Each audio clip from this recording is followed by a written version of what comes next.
ಒಂದು ಹಸಿರು ತುಂಬಿದ ಹಳ್ಳಿಯ ಮಧ್ಯದಲ್ಲಿ ಆಕಾಶ ತಲುಪುವಂತೆ ನಿಂತಿದ್ದ ಒಂದು ದೊಡ್ಡ ಆಲದ ಮರ ಇತ್ತು.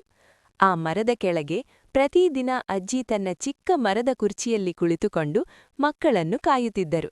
ಆಕೆಯ ಕಣ್ಣುಗಳಲ್ಲಿ ಪ್ರೀತಿ, ಮಾತುಗಳಲ್ಲಿ ಜ್ಞಾನ ತುಂಬಿರುತ್ತಿತ್ತು.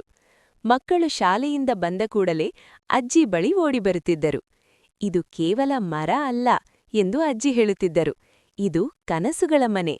ಒಂದು ದಿನ ಅಜ್ಜಿ ಮರದ ಮೇಲೆ ಕಟ್ಟಬಹುದಾದ ಮನೆ ಬಗ್ಗೆ ಮಕ್ಕಳಿಗೆ ವಿವರಿಸಿದರು. ಮಕ್ಕಳು ಆಶ್ಚರ್ಯದಿಂದ ಆಕಾಶದತ್ತ ನೋಡಿದಂತೆ ಅವರ ಕಲ್ಪನೆಗಳಲ್ಲಿ ಮರದ ಮನೆ ಜೀವಂತವಾಯಿತು.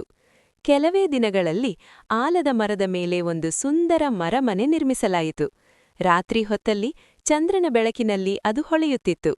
ಪಕ್ಷಿಗಳು, ಗಿಳಿಗಳು, ಅಳಿಲುಗಳು ಆ ಮರವನ್ನು ತಮ್ಮ ಮನೆ ಎಂದು ಭಾವಿಸಿದವು. ಮಕ್ಕಳು ಪ್ರತಿದಿನ ಮರದ ಮೆಟ್ಟಿಲೇರಿಕೊಂಡು ನಗುತ್ತಾ, ಹಾಡುತ್ತಾ ಆಟವಾಡುತ್ತಿದ್ದರು. ಅಜ್ಜಿ ದೂರದಿಂದ ಈ ಎಲ್ಲವನ್ನೂ ನೋಡಿ ಸಂತೋಷಪಡುತ್ತಿದ್ದರು.